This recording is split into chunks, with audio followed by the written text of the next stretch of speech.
my friends, this is Wolfgang and welcome to my healing circle and tools for ascension. And today let us talk about the spiritual services that I provide and what to expect from working with me. First of all, I work over Skype. If you really can't get together Skype, I can work over the phone, but I can transfer chi a lot better over Skype, and I work on a love donation basis. So here we go. I do quick energy clearing and balancing, and probably the most powerful I am, when I'm in your presence, and that is in the ashful area. I do house calls, and in generally I start basically every session with blowing a conch shell right in front of all your chakras. I clear out the spine, and this is one of the most powerful clearing tools I have encountered yet. Yes, I know the big singing bowls, and they're wonderful, but in terms of power, no. If you have a huge gong, yeah, and you stand in front of the gong, that is about the same. But I haven't seen anybody carrying around a huge gong. And tuning fork, well, that's piddly stuff compared to this. Tuning forks are very nice, but nothing compared to a conch. And then I also use a healing wand, and I clear out the nadis and chakras and the spine, and I can ground you. I can see blocks, or actually feel blocks in your chakras. Of course, the fun starts, when somebody is grounded and their heart is opened, and their crown chakras are opened, and it's not just one crown chakra, there are a lot of chakras, and opened all the way. Then you can communicate with the angels and with your high self, etc., etc. I do not work on people that have high blood pressure. The extra life force to them might be dangerous. And I can also do hands-on healing. I can check your chakras, how open they are, where there are blocks. Generally, I feel your pain in my body. That's something I can also feel. And many women, for instance, have pain in their ovaries, and if that is not taken care of, that probably will lead to cancer or tumors. And I associate those issues with the suppression of the goddess of the female principle for thousands of years. So I find this with a lot of my clients, and it's definitely something worth checking into.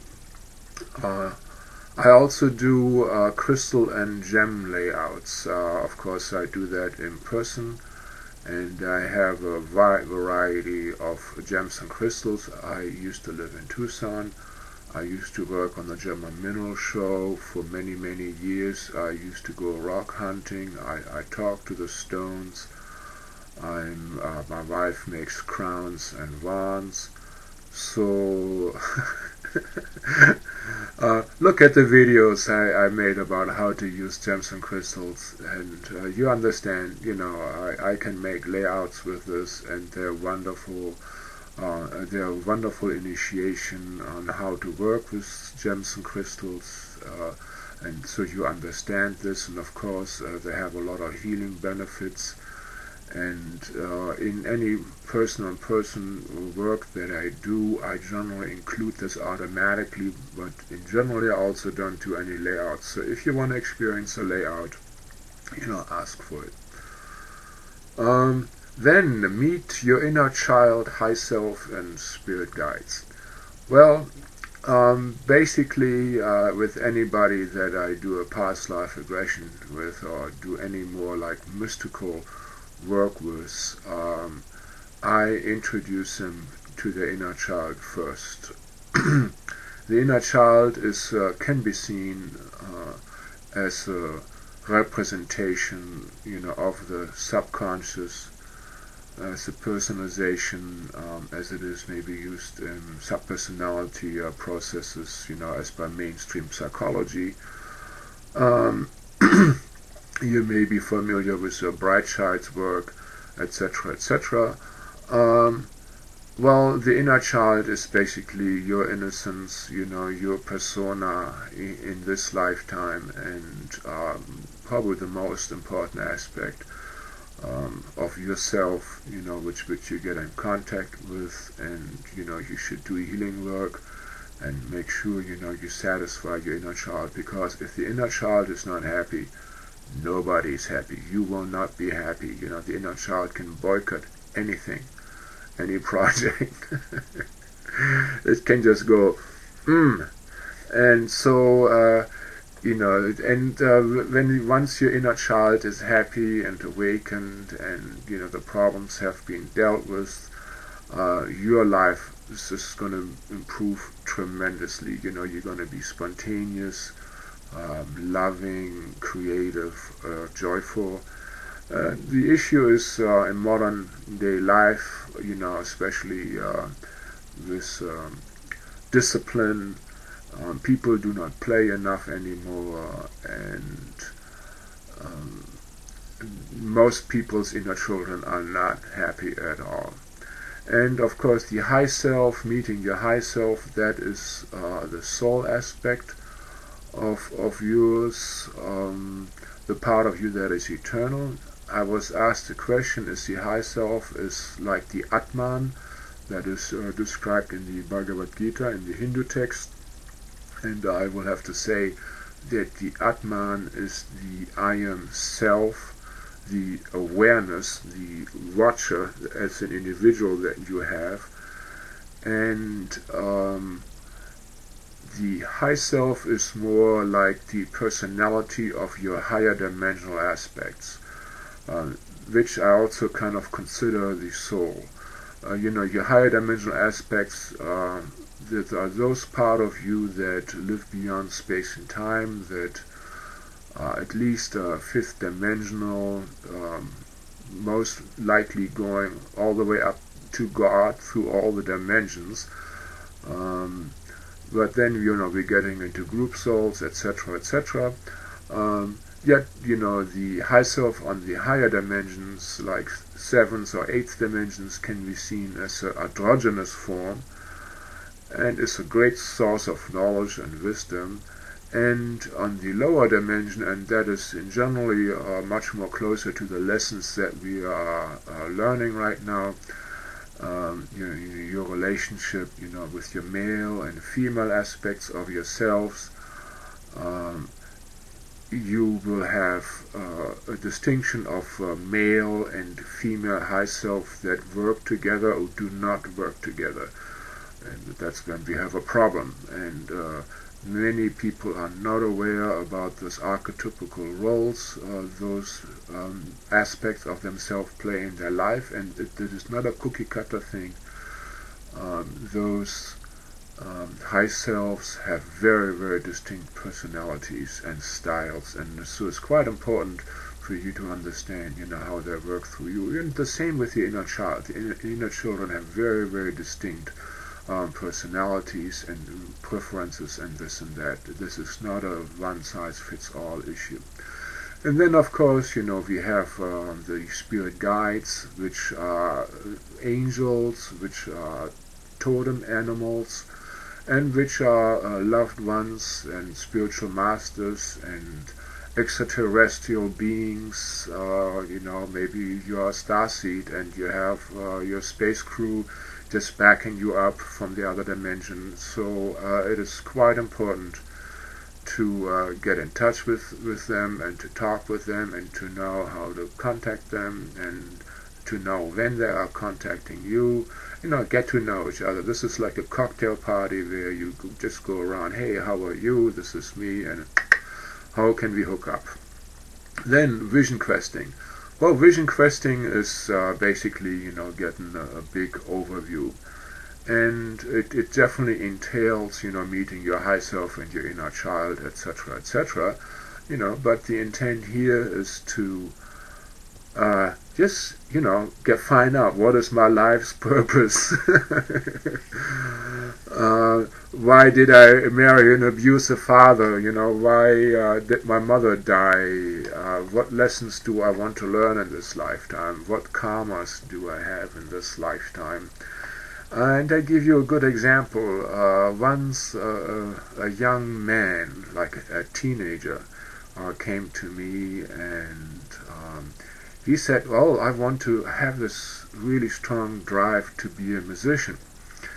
And I said, okay, let's check it out. And so I put him under, and he was shown the whole 9 yards. He was shown the type of music he would be playing. He could hear it. He saw the album covers. He saw like about 20 album covers. He heard the lyrics that would be played. He was shown how to meditate with his band before they would do a recording session, so they all would harmonize. So he was given the whole thing in about an hour, hour and a half. And well, I don't think he was like Mozart. Mozart was highly, highly trained, and so, a whole symphony could just be downloaded into him. So he will have to kind of work at it, getting it all together, but he basically got a great outline. That is not the case for everybody. For many of us are just, in, well, you're on need-to-know basis. But in general, you kind of get some good information out of a vision quest. Then there, of course, is past life regression. And, well, past life regression is, of course, a very good way of understanding that, you're not a one-shot deal that, once you die, you're either in heaven or hell for the rest of eternity. No, it kind of shows you that you are a spiritual being that takes on different meat bodies, different physical incarnations. In all kinds of times and circumstances, and sometimes you may be king and other times you may be beggar. And that is okay, to satisfy curiosity. But most of the time, we go to past lives because we have problems in this lifetimes. There are so many issues, with men and women that have neck problems, and so many times they have been strangulated, they have been tortured, they have been chopped, they have been hanged, they have been choked in so many different ways, and implants have been put in there, and all kinds of stuff has been done to their necks. And one of the best ways is to just go and look at it, and then of course you have to also release it. Many psychologists do not know how to release the trauma once it has been experienced, so it is very, very important, if you do any past life regression with anybody, that you know how to release it. It's just seeing it does not cut it. Then you just, oh God, yeah, this happened, and now what do I do now? So you have to have somebody that knows how to release those energies, and it will be very, very clear to you how to release the energies, and the effects on you will be quite fast and quite pronounced. Then releasing spells and curses. Nowadays people do not believe in magic and in spells and curses. This is, well, there are a lot of games about it. There are like Dungeon and Dragon and so on. In the entertainment industry there are also a lot of movies about it. But then in reality, oh no, this is just a bunch of BS. No, it is not. Absolutely not. And believe me, we have been cursed and spells have been put us in many lifetimes. Because that was one of the ways that people could get even with us. When we were in power and we did somebody wrong, we probably got cursed. Maybe they hired somebody or they put spells on us. And it does not have to be only a curse out of anger, but also love spells. I worked in a New Age store, and there were so many women coming in buying candles for love spells and asking me how to do love spells. And well, if you do it right, that stuff works, but it doesn't really give you love. I mean, it just binds somebody to you. It's something unnatural, and you're messing with karma.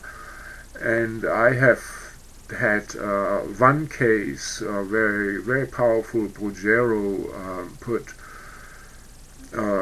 He was commissioned by a woman, and he put a love spell on a man, and the woman had already died. And then the man came to me and said, I always have to think of that woman, all the time.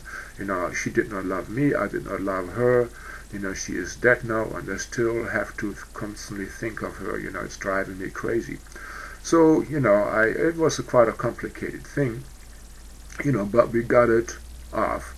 So, many times, our love tendencies are still affected, from all spells and curses. And if you have a lot of bad luck, that may be one of the reasons. And of course there are other reasons like enemy ghosts, which is also one of the topics I will be dealing with and helping you with.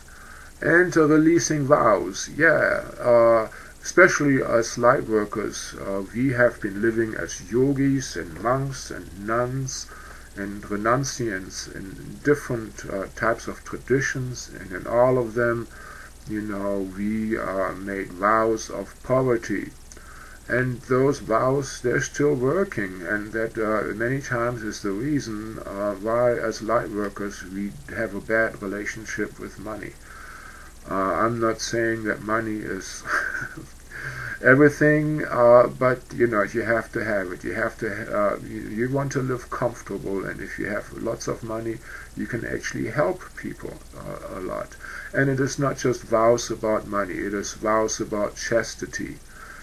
And if you had done vows about chastity, and then now you're wondering, that you cannot attract any decent maid. Well, maybe that was the reason. Or what else is there? Chastity. Vows about being a healer. So many light workers have been tortured through the Inquisition and are persecuted by their villagers, etc., etc., and then they said, no more will I do that.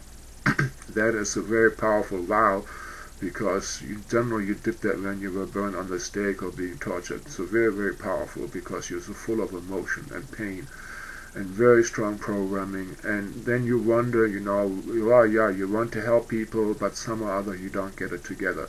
Well, maybe you did some vows like that. And if you know how to use a pendulum, and if you're a light worker, you should definitely learn how to use a pendulum, or you should, or you know how to get in touch with your inner voice, or maybe just use tarot cards, for yes and no answer. But find out if you have any of those issues. Now, releasing detrimental ghosts is a big thing of mine. If you have been a king and you have or queen and you have mismanaged stuff, believe me, there are angry ghosts haunting you, following you through the incarnations. I've seen it so many times. In some cases, there were thousands of ghosts. Because the queen was quite bad, or the king was quite bad. I would say pretty much everybody has detrimental ghosts chasing them, because life is not easy, and we make mistakes. And it doesn't have to be enemy ghosts. Many times there are lover ghosts. These are ghosts of people that loved us so much that they did not go to heaven, that they stayed around, as a discarnate being, and to watch over us, maybe to be close to us, or maybe to keep other partners away from us. Many people have those, and they interfere a lot with your relationships and with your objectives and priorities. Also, they're supposed to be in heaven and not following you around and sucking your energy and affecting you telepathically. Very easy for me to get them into heaven for you. I've done so many of those. And, some of us also, walk the dark side. And, when those people die, they generally do not go into heaven. They're so full of guilt and shame, and they don't want to face their karma, and they're lingering around. And that is nasty stuff, because they're the ones that are really angry, that affect your anger and fill you with darkness whenever they can, whenever your vibration is low, and they can be a big obstacles. I don't like to do that work because it's really nasty. I feel their presence, and some of them, I cannot get into heaven, but I can try. Entity possession, that's another thing. When you're in an accident, or when you're heavily intoxicated, or after an operation,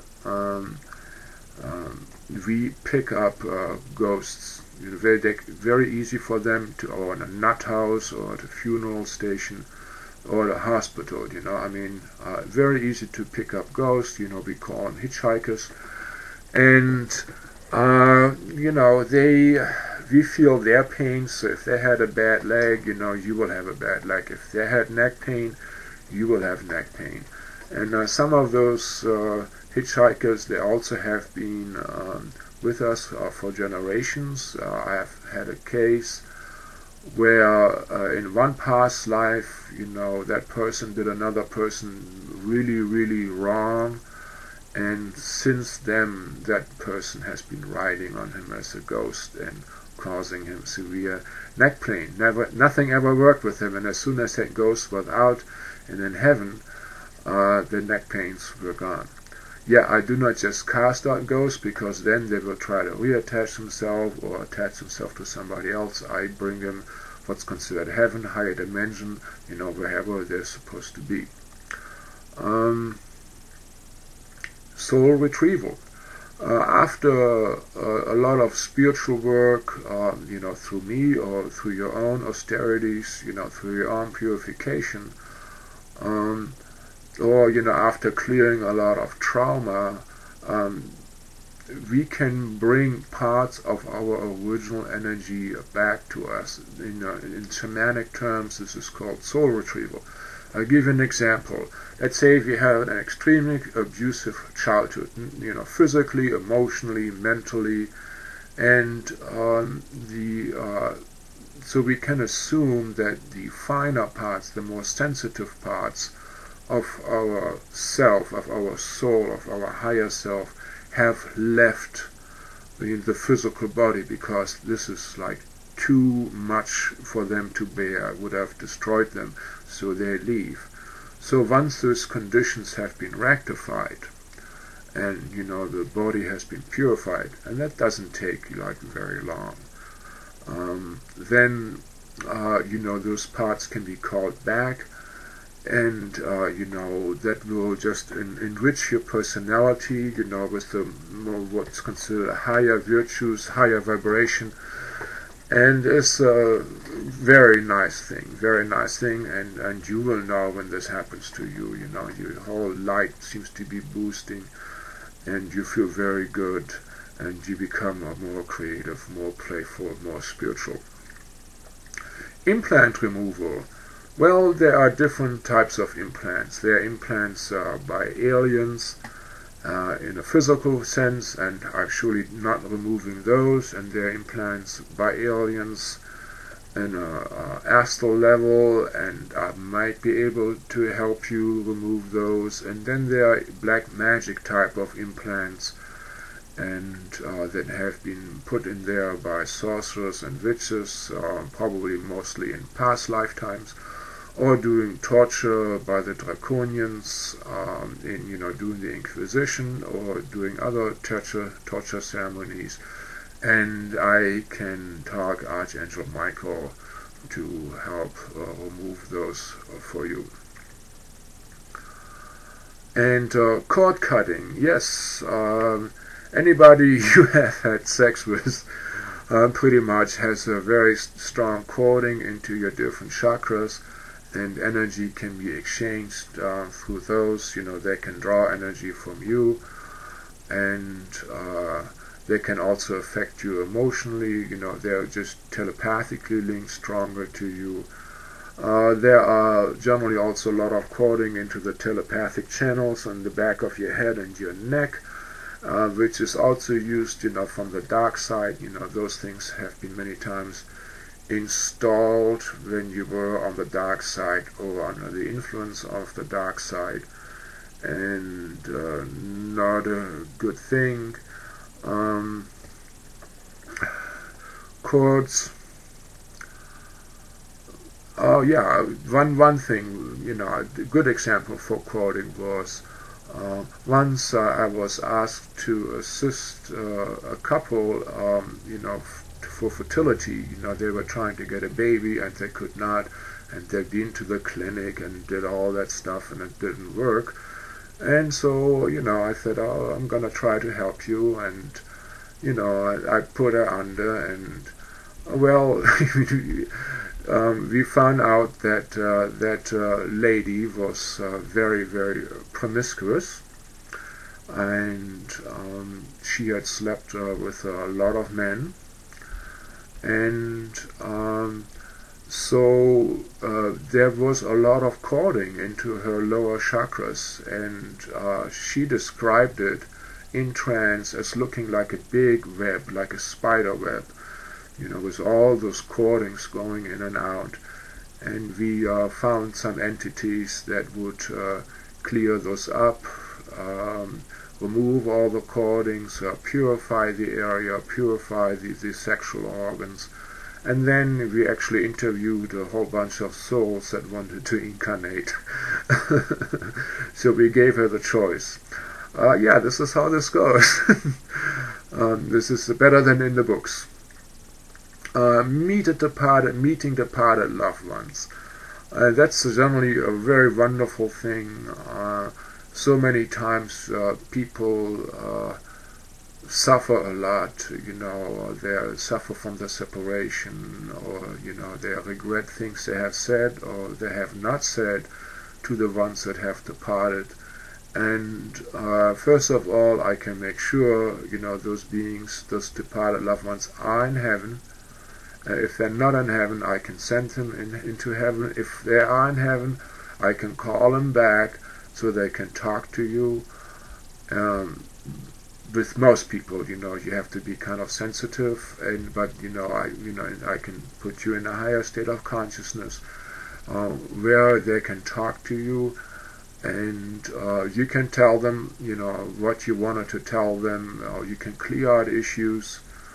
A lot of, when I work with adults, there are a lot of father and mother issues. The father wasn't there, and you cannot forgive, and well, let's call him in and find out why he wasn't there, and then he can explain himself. And many times there is a deeper understanding further, that the child can say, oh well, yeah, I did not know that, oh well, you were treated like this yourself, and even worse. Now I understand, it wasn't personal. So there can be forgiveness, there can be a lot of understanding can be furthered, and actually a relationship can be built. I do not facilitate calling them in for spiritual guidance. For that, we have angels and the deities like Jesus or God. And I don't really deal much with God, because that is just way too abstract. Way too abstract. You know, it's more like high self, spirit guides, Mary, Jesus, or Kuan Yin, bodhisattvas, or gurus, you know, spirit guides, sometimes totem animals, stuff like that. White Tantra, wonderful thing, you know, especially for couples. One of the most beautiful gifts you can give yourself when you're in a relationship. You know, I can do this over Skype.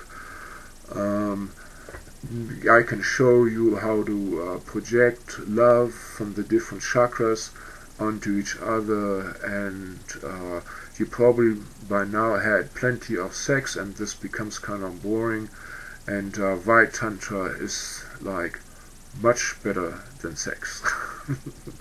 Much more subtle, much more enjoyable, and you can do it for hours. And it will be one of the best things you can do for your relationship.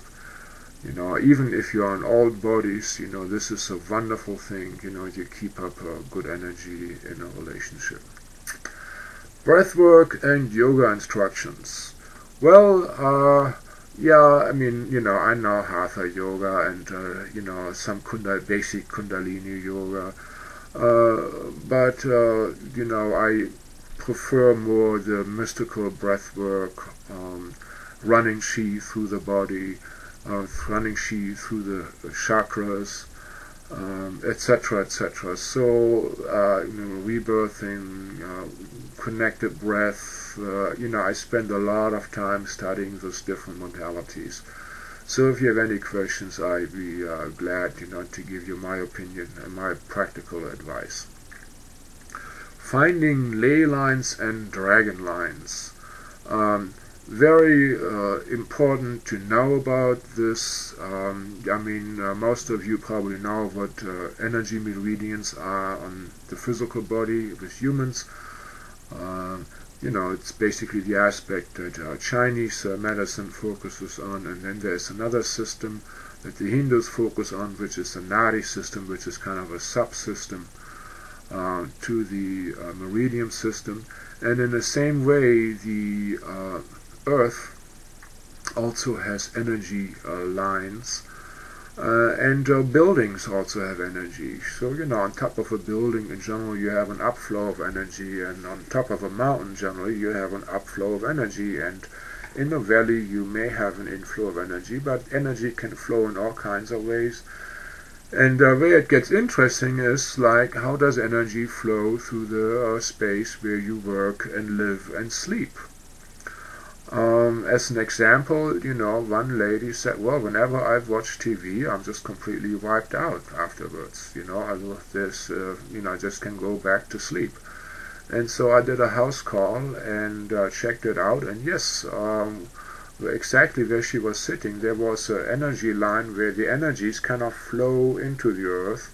And so basically she was getting drained. All the energies were getting drained into the earth, and that is, you know, of course, very depleting for your energy. And if you sleep over an energy line like that, you know, you're going to be very tired, you're going to be exhausted, and you long term you develop a lot of diseases.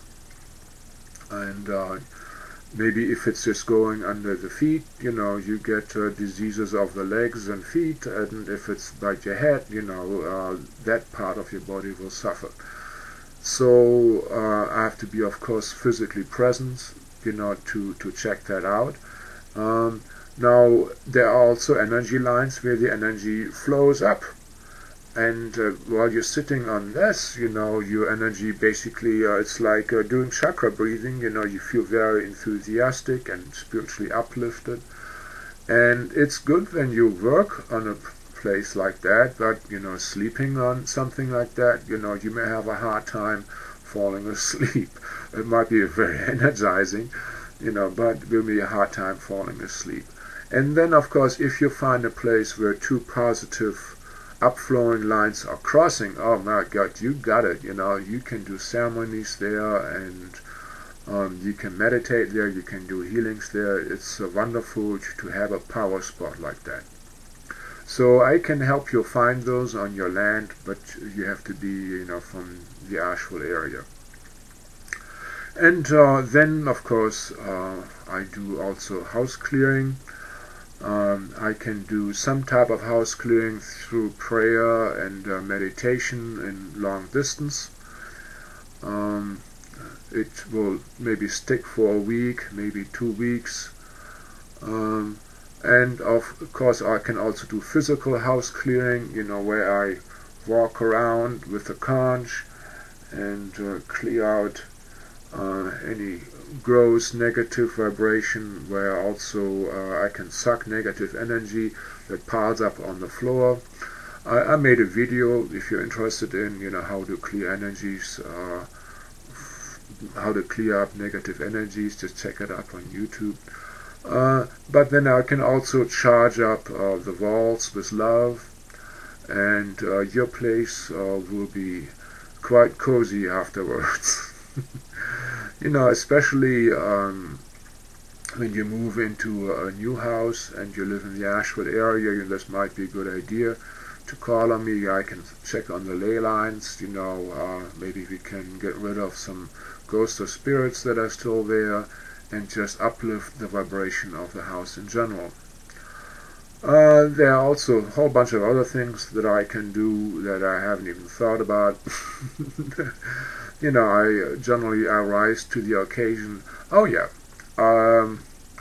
I straightened out some Kundalini that went bad with one person, and that was happened to this person when he was a teenager, and it went sideways along the kidney area and has caused a lot of disease and damage, and I could straighten it out in one session. I might be able to do this over Skype, but I haven't done it over Skype, but it's worth a try. So if there's anything, just let me know, and maybe I can help you. And as always, love and light. Space hoppers unite. Namaste.